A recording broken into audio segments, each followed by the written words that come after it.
E aí, família, belezinha com vocês? Esse aqui é o meu canal de cortes. E lógico que o vídeo na íntegra vai estar no final em um card. Então, vamos lá pro conteúdo.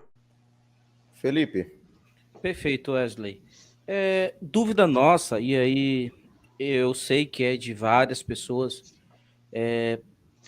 Quando se fala em perícia, onde tem mais de certo uma voz ou três, quatro vozes, o mais certo, o mais prudente é que todas elas sejam vistas ou só uma? Ou não existe, depende de não. quem no caso, contrata, se é só uma delas e aí eu vejo só essa, outras não. É, assim, não existe um protocolo que deve ser seguido a nível nacional, internacional, de que se um áudio tem uma ou duas vozes, todas têm que ser analisadas. Né? Isso não é padrão, não existe a obrigatoriedade.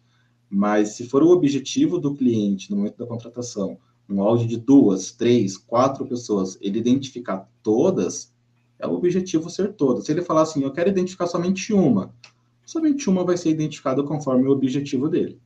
Então, é opcional, vai do que aquele cliente está querendo produzir, para que ele está querendo produzir e como ele vai utilizar o que ele produziu. Ok. Se isso Perfeito. fosse vindo de um tribunal, é normal o juiz pedir de todos os envolvidos, ou não? Não, Não? vai depender do que está sendo discutido no processo. Ok. Vamos colocar ali um exemplo. Eu tenho um áudio com quatro pessoas e dessas quatro pessoas, somente uma está sendo processada. E está falando que ela está naquele áudio, e ela diz que não. O juiz, se ele for pedir uma prova, ou se as partes forem requerer uma prova, ela vai pedir só daquela pessoa. As outras pessoas que não são partes não têm necessidade. Perfeito. Deixa eu ver. Outra dúvida, Wesley.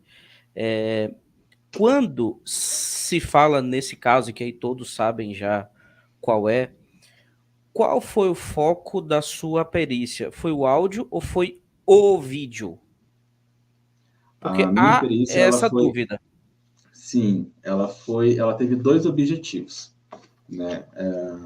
A doutora Juliana, ela entrou em contato comigo para fazer inicialmente uma perícia em fonética forense.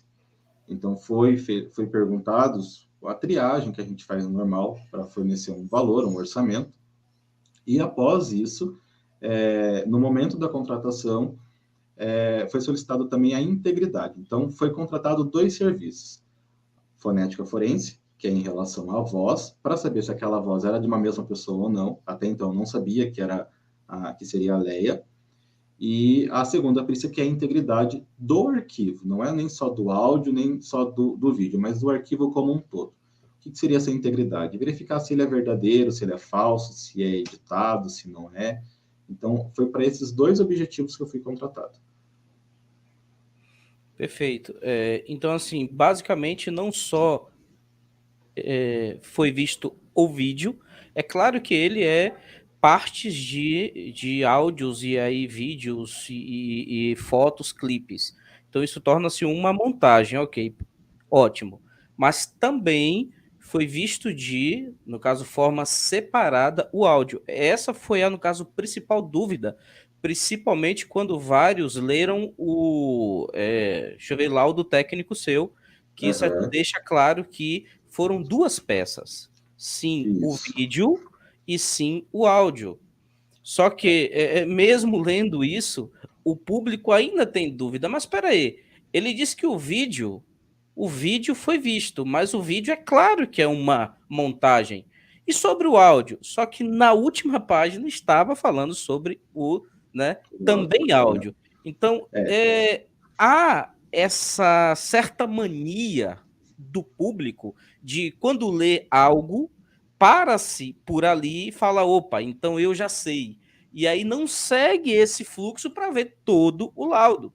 Então, sim, foi o vídeo, fica claro aqui, mas também foi o áudio.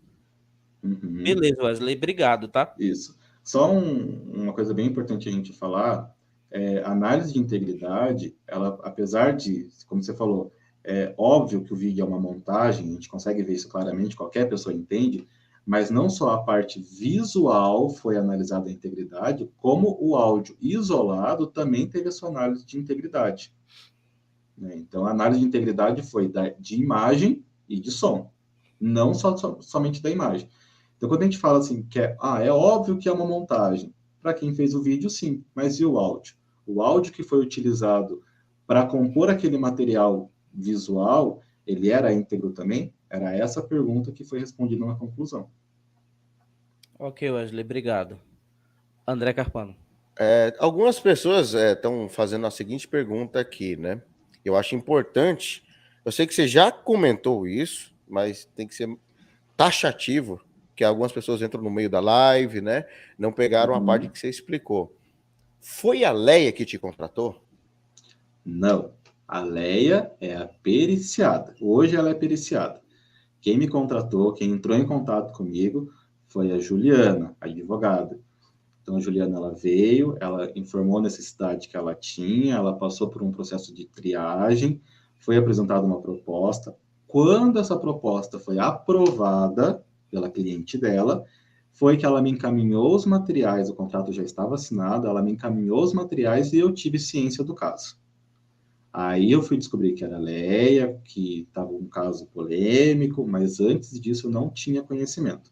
Então só foi aberto, de fato, o material para mim, que seria divulgado, eu tomei conhecimento disto após uma contratação. É um caso atípico? Não, não é atípico. Muitos advogados, às vezes, entram em contato com a gente, inclusive o próprio escritório, ele tem um termo de confidencialidade, que às vezes nós acabamos assinando em fase de orçamento, que ele não quer mostrar o material, ele não quer divulgar o material, uma questão de sigilo que ele tem com o cliente dele, ou porque expõe o cliente dele de modo muito alto. Então, eles acabam não encaminhando para uma avaliação todo o material logo de início. E só depois que a gente é contratado que a gente tem acesso a esse material. Né? No caso da Juliana, não chegou a um nível tão extremo da gente assinar um termo de confidencialidade para então ela me apresentar o material. A gente não chegou nesse nível. Mas eu só tive acesso ao material depois que eu já estava contratado. Então, Perfeito. só confirmando, só deixando claro para as pessoas, para o público que está nos acompanhando, quem te contratou foi a doutora Juliana. Isso mesmo. E que você... Eu perguntei isso em off, foi a primeira pergunta que eu fiz, se você até então sabia de quem se tratava e de qual instituição se falava. Então você não tinha noção nenhuma mesmo. Não, nenhuma. Não sabia que era da Repercussão, nada Leia, disso. nunca conheci, nunca tinha visto nada da Leia. Fui saber de quem é e o cargo que ela tinha e que ela era cantora e o que ela participava depois que eu comecei a já realizar a perícia, mas antes disso não tinha conhecimento nenhum. Né? É legal que eu, agora pegando esse gancho que nós estamos conversando, muitos comentários que eu vim acompanhando depois que eu concluí os trabalhos foi por que a Leia contratou a perícia? Ela não iria se incriminar, ela não iria criar uma prova contra ela mesma, né? É legal a gente colocar que quem não contratou não foi a Leia, e sim foi a advogada.